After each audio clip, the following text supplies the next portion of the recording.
आणि आता पाहणार आहोत सविस्तर विशेष। राष्ट्रवादी काँग्रेसच्या संभाव्य फुटीवरून अजित पवार आणि संजय राऊतांमध्ये वादाचा सीझन 2 सुरू झालेला आहे। मंगळवारी अजित पवारांनी रोखठोक सदरावरून संजय राऊतांना चांगलंच फटकारलं होतं, तर आता संजय राऊतांनी अजित पवारांना ठणकावलंय। दादा विरुद्ध राऊत सीझन पार्ट 2। आम्ही आमचे स्पष्टपणे भूमिका मांडायला खंबीर आहोत। आमचं वकीलपत्र दुसऱ्यांनी कुणी घेण्याचं काही कारण नाही। मुझे किसी ने टारगेट किया है, इसके लिए मैं पीछे हटने वाला आदमी नहीं हूँ। मैं हमेशा सच ही बोलता हूँ। मैं किसी के बाप को डरता नहीं।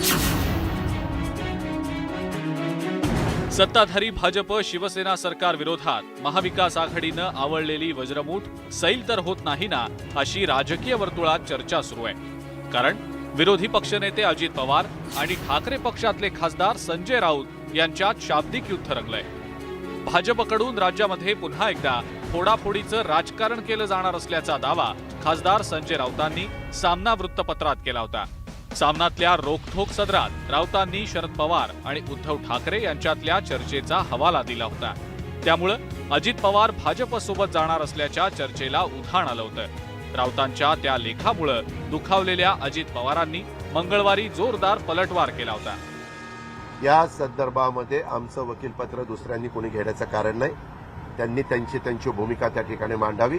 आमची भूमिका मांडण्याच्या करता आमच्या पक्षाचा प्रवक्ता, स्पोक्समन, आमच्या पक्षाचे नेते राष्ट्रीय स्तरावरचे असतील, राज्याच्या स्तरावरचे असतील, हे त्या बाबतीमध्ये मजबूत आहे।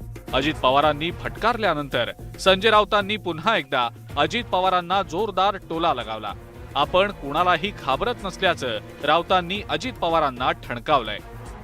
अगर मैंने सच कहा है इसलिए मुझे कोई टारगेट करता है तो मैं मानता हूं कि मैं सच बोलता रहूंगा और सच कहता रहूंगा।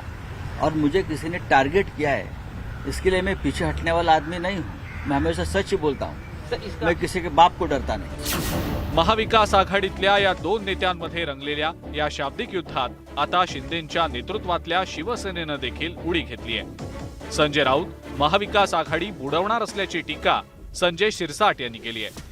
महाआघाडी डुबवण्याचं काम हे संजय राऊतनी परिपूर्ण केलेलं आहे। त्यातल्या त्यात शिवसेना डुबवण्याचं, जी पहिली शिवसेना होती उद्धव ठाकरे साहेबांची, ते डुबवायचं काम त्यांनी केलंय।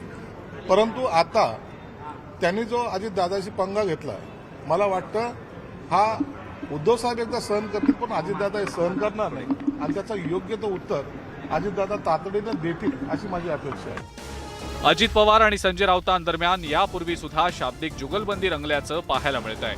आता पक्षफुटीच्या चर्चेवरून महाविकास आघाडीतल्या नेत्यांमध्ये पुन्हा एकदा सामना रंगलाय। त्यामुळे भविष्यात या शाब्दिक युद्धाला पूर्णविराम मिळणार की हे शाब्दिक युद्ध आणखी चिघळणार हे लवकरच स्पष्ट होईल। Bureau report, news 18 Lokmat.